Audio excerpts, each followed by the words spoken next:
Hi everyone, it's Amelia Lee here, the Undercover Architect. Look, by far and away, one of the most common questions that I receive from homeowners is, what is it going to cost me to build or to renovate my home? And they're really frustrated because they can't just get a straightforward answer to that question. And it's a bit of a chicken and an egg thing, because until you know what it's going to cost you to renovate or build, you don't really know how much you want to do. And until you kind of know what you're going to get for your money, you don't know whether it's worth spending the money on it. So I totally get the frustration. Look, with everything at Undercover Architect, if you spent any time there, you'll know that I'm super honest. If at all I offend you, please understand that's never my intention. I'm just really passionate about you getting the best for your time with me and for your investment in your home. So I'm not going to put filters on and tell you what you need to hear. Tell you what you want to hear. I'm going to tell you what you need to hear. And the thing with finding out what it's going to cost you to build or renovate your home is that it's a bit of a garbage in, garbage out equation. Okay, so the less detailed and resolved and, sort of more amorphous information that goes into that equation, the less accurate and reliable the information that you'll get out of it. And really what you need to do with working out the cost of renovating or building is understand that it's a work in progress, that it takes some time. It's going to require you to put some skin in the game and potentially an investment of time and of money for you to accurately work out what it's going to cost to build or renovate your home. And that's the same for people inside the industry as much as it is outside of the industry. And I can hear you now. It's like, well, you do this every day. Can't you just tell me what it's going to cost me to build or renovate my house? And the thing is that what I see happen time and time again is that, okay, people say, all right, I want to build, renovate, I'm going to get a builder to come over. And they say, okay, well, I'm going to, I want to renovate my home. I need to add on a new living space that's got a better connection with outside. I want it to have some big glass sliding doors and a bit of an outdoor covered area outside that we can entertain in. I want to get an ensuite for the master bedroom, and I need a bit of a play space, like a rumpus room for the kids. And we'll probably redo the kitchen. We might have to move it, but we'll probably redo the kitchen as well, and we'll redo the family bathroom, okay?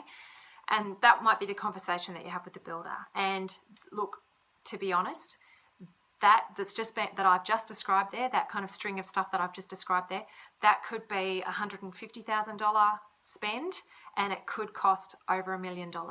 I kid you not, that's the kind of range that we're talking about.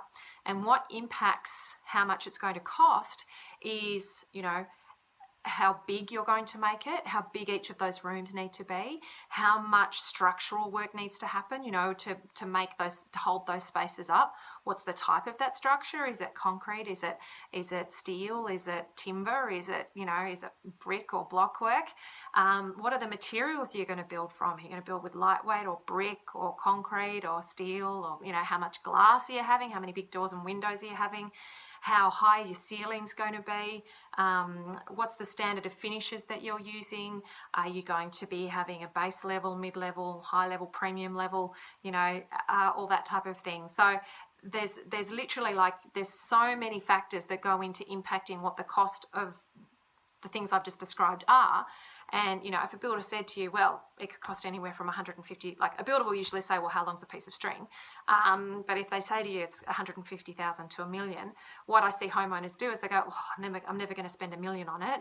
Yeah, look, I reckon we could do it for 150. And then they start the process, and because it's come from a very unresolved information, they work through the process, and then they get out the other side, and it might be $600,000, and they have this $150,000 figure in their head, and they say, but hang on, this was never supposed to cost this much. It's actually much better if you get some drawings done first. If you get some drawings done, that's the language that the industry speaks in. It will help builders be able to see what you're actually wanting to do. They'll see how big the spaces are. They'll see kind of what ceiling heights you're looking at, how that works if you're renovating, how that works with your existing house, what's sort of roughly going to be required structure-wise. They'll be able to see all of that information, and you'll be speaking a common language about what you're wanting to do. And they'll also, and another thing that you can do is have images and photographs of projects that sort of the similar finish to what you're chasing as well, because that will help them sort of peg where your project type is, be it a base, middle, premium, luxe sort of level, and then be able to use that to give costing information as well. And if you're working with a professional that does the types of projects that you're looking at doing for your place, at the standard that you're looking to do them for, they'll also be much more informed because they'll be working in that space all the time at that level, at that, sort of investment. And so they'll be able to give you reliable costing information back. Okay. So you can see that, that would be sort of the first step in getting some decent costing information. Now, I can hear you say, look, how do I know how to brief a designer if I don't know what it's going to cost me to renovate, and how am I going to be able to tell them what I want to do if it's so impacted by what the budget's going to be? There are other ways that you can come at working out your budget. Of course, there's one way is to do some real estate research and see what makes sense in terms of not overcapitalizing your property and understanding what is, makes sense financially to actually spend on the property on whatever you're doing. And then you can speak to designers and builders that do similar projects to what you're sort of looking at doing and seeing if those, what you'd ideally like to do and what realistically real estate wise makes to spend on it, if those two things match. The other factor, of course, is if you're financing this or you've managed to save up some money, what does that mean in terms of servicing that long term, and is that going to work financially for your family as a sum of money to spend on it? And then you can see how that aligns with what you want to do. But if you can see that it's actually a work in progress that you need to test and keep testing, it's similar. I tried to think of an analogy, and the only one I can come up with is that, if you go to the doctor and you say, look, this is what's wrong with me, and they say, look, well, we're going to need to pay for you to do some tests, and then that will find out certain information, and that will help us then get some more tests, and then that will help, find out more information. And meanwhile, you're paying for all those tests along the way, but it's getting you closer to an accurate solution and answer for your problem and question.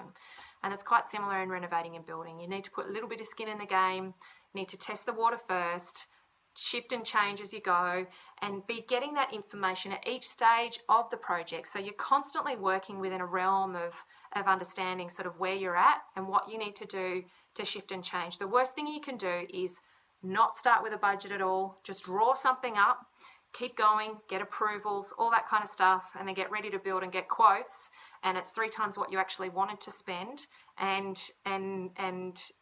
you're so far down the path, and then everything from there just feels like a horrible compromise, and it's totally demoralizing. If you actually get actively involved and working out and putting those little steps in place and those little checks and measures in place and working with professionals to stay on top of it and really understand it, then it serves you much better in the long run, and you end up with a result that's actually what you were seeking to achieve for your home overall.